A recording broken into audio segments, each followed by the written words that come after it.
बाप तो बापच असतो. बाबा, मला तुमच्यासारखं आयुष्य जगायचं नाही. अमोलच्या तोंडून हे शब्द ऐकून गणपतराव काही क्षण अगदी शांत झाले.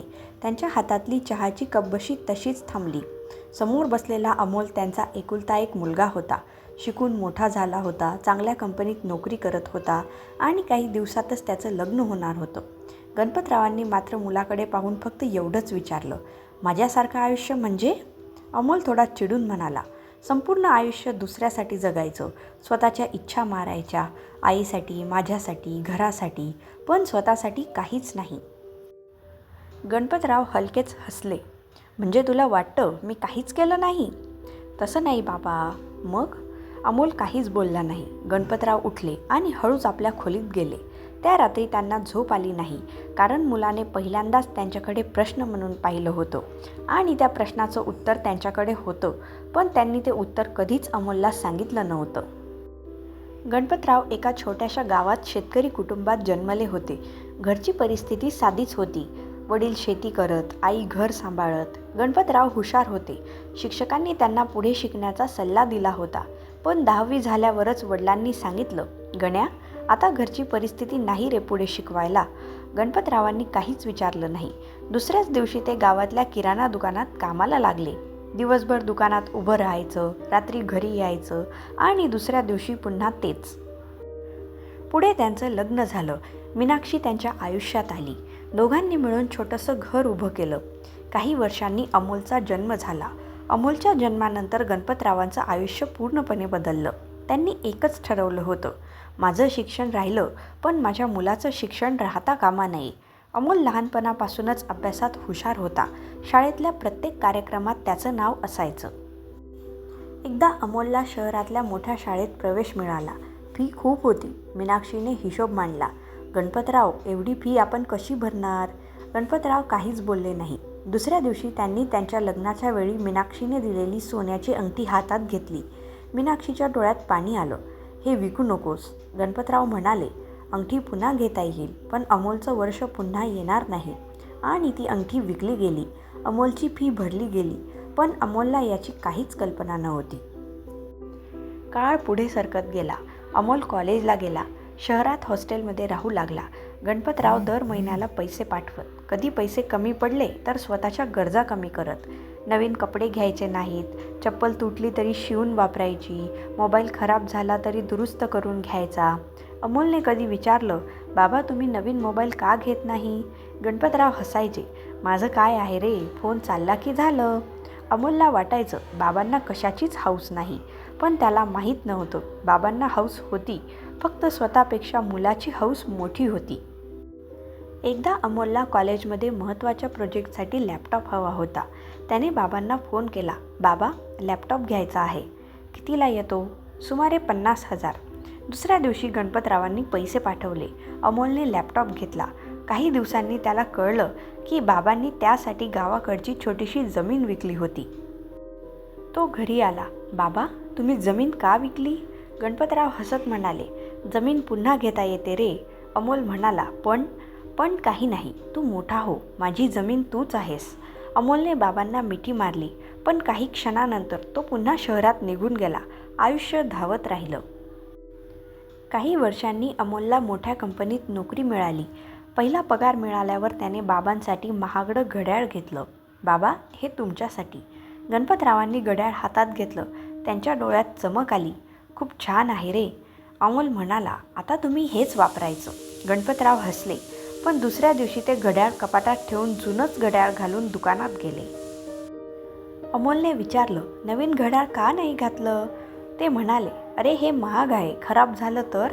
अमोल हसला, बाबा तुमच्यासाठी घेतलंय. गणपतराव म्हणाले, म्हणूनच जपून ठेवतोय. अमोलला तेव्हा ते मजेशीर वाटलं.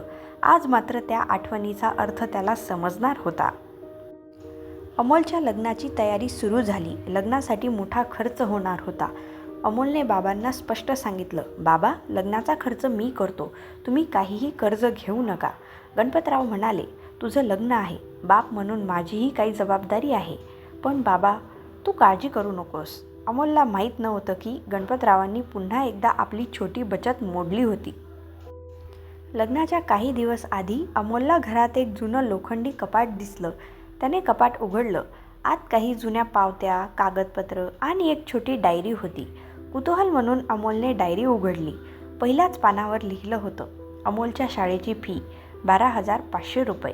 पुढच्या पानावर अमोलच्या हॉस्टेलची फी 18,000 रुपये. पुढे अमोलच्या लॅपटॉपसाठी जमीन विकली. अमोलचे हात थरथरू लागले. पुढच्या पानावर लिहिलं होतं, आज अमोलला नवीन शूज घ्यायचे होते. स्वतःसाठी औषधं पुढच्या महिन्यात घेईन. अमोलच्या डोळ्यात पाणी आलं. पण डायरीच्या शेवटच्या पानावर जे लिहिलं होतं ते वाचून त्याला धक्का बसला. आज डॉक्टरांनी सांगितलं की हृदयावर ताण आहे, काही काळ विश्रांती घ्यायला हवी. पण अमोलचं लग्न जवळ आलं आहे, त्याला काही सांगायचं नाही. मुलाच्या आयुष्यात बापाची चिंता नको. मुलाने लग्नाच्या दिवशी फक्त आनंदी राहावं. देवाने मला थोडं आयुष्य कमी दिलं तरी चालेल, पण माझ्या मुलाचा संसार सुखाचा होऊ दे. अमोलच्या डोळ्यातून अश्रू वाहू लागले. त्याला मागच्या रात्रीचे स्वतःचे शब्द आठवले, मला तुमच्यासारखं आयुष्य जगायचं नाही. त्याला स्वतःचीच लाज वाटली. त्या रात्री अमोल बाबांच्या खोलीत गेला. गणपतराव झोपले होते. अमोल त्यांच्या पायाशी बसला. त्याने हळूच बाबांचा हात हातात घेतला. गणपतराव जागे झाले. अरे अमोल, एवढ्या रात्री? अमोल काहीच बोलला नाही. त्याने बाबांना घट्ट मिठी मारली आणि रडत म्हणाला, बाबा मला माफ करा. गणपतराव गोंधळले. कशासाठी? मी तुम्हाला समजूनच घेतलं नाही. गणपतराव शांत झाले. अमोल म्हणाला, तुम्ही माझ्यासाठी किती काही केलं आणि मी म्हणालो की मला तुमच्यासारखं आयुष्य जगायचं नाही. गणपतरावांनी त्याच्या डोक्यावरून हात ठेवला. अरे वेड्या, बाबाला मुलाकडून माफी नको असते. मग काय हवं असतं? गणपतराव हसले. मुलाने आयुष्यात सुखी राहावं, एवढंच. अमोल म्हणाला, पण आता तुमच्यासाठी मी काहीतरी करणार आहे. काय? तुम्ही आयुष्यभर माझ्यासाठी जगलात, आता उरलेलं आयुष्य माझं तुमच्यासाठी. गणपतरावांच्या डोळ्यात अश्रू आले. लग्नाचा दिवस उजाडला. घरात आनंदाचं वातावरण होतं. सगळे नातेवाईक आले होते. अमोल तयार होऊन बाहेर आला. त्याने बाबांना पाहिलं. गणपतराव नेहमीचा साधा कुर्ता घालून उभे होते. अमोल त्यांच्या जवळ गेला आणि सगळ्यांसमोर बाबांच्या पायावर डोकं ठेवलं. गणपतराव म्हणाले, अरे काय करतोयस? अमोल म्हणाला, आजपर्यंत तुम्ही माझ्यासाठी उभे राहिलात बाबा, आज पहिल्यांदा मला तुमच्या पायाशी बसू द्या. गणपतरावांनी त्याला उठवलं. दोघांनी एकमेकांना मिठी मारली. आजूबाजूचे सगळे लोक हे दृश्य पाहत होते. मीनाक्षीच्या डोळ्यातही पाणी आलं. लग्नानंतर काही दिवसांनी अमोलने बाबांना शहरात स्वतःसोबत राहायला आणलं. गणपतराव म्हणाले, मला गाव सोडून इथे राहायला आवडणार नाही. अमोल हसला. तुम्ही मला गावातून शहरात पाठवलं ना बाबा, आता माझी वेळ आहे तुम्हाला माझ्या जगात आणण्याची. गणपतरावांनी काही उत्तर दिलं नाही, फक्त मुलाच्या खांद्यावर हात ठेवला. काही महिन्यांनी अमोलला मोठ्या कंपनीत प्रमोशन मिळालं. त्याला मोठ्या शहरात जाण्याची संधी होती. पूर्वी असता तर तो लगेच गेला असता, पण यावेळी त्याने निर्णय घेतला. त्याने ती नोकरी नाकारली नाही, पण बाबांना सोबत घेऊन जाण्याचा निर्णय घेतला. कारण त्याला आता समजलं होतं, बाप आपल्या मुलासाठी कितीही दूर जाऊ शकतो, पण मुलानेही एक दिवस मागे वळून पाहायला हवं. कारण आई प्रेमाने जवळ घेते, पण बाप अनेकदा दूर उभा राहून आयुष्यभर सावली देत असतो. तो स्वतःच्या इच्छा सांगत नाही, स्वतःचे दुःख दाखवत नाही. मुलाला गरज पडली की पहिला फोन बापालाच केला जातो, पण बापाला गरज पडली की तो अनेकदा फोनही करत नाही, फक्त एवढंच म्हणतो, मी ठीक आहे रे. आणि कदाचित हीच बापाची सर्वात मोठी ओळख असते.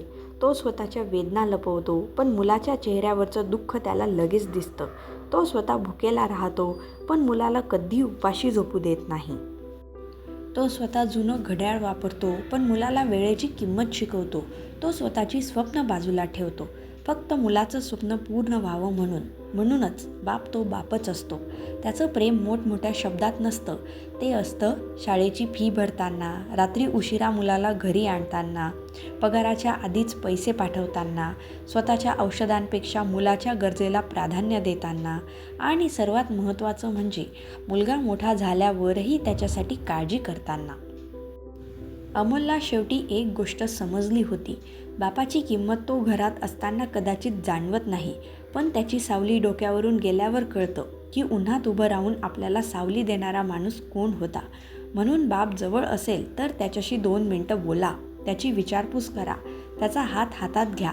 कारण बापाला पैशाची गरज नसते, त्याला फक्त एवढंच हवं असतं बाबा तुम्ही आहात ना म्हणून मी निश्चिंत आहे. आणि त्या एका वाक्यात त्याच्या आयुष्यभराच्या कष्टाचं सार्थक दडलं असतं. बाप तो बापच असतो. तो स्वतः तुटतो पण मुलाला तुटू देत नाही. ही कथा मनाला भिडली असेल तर लाईक करा. आपल्या बाबांची आठवण आलेली असेल तर कमेंटमध्ये बाबा लिहा. आणि अशीच मनाला स्पर्श करणारी कथा ऐकण्यासाठी मनस्पर्श सबस्क्राईब करा.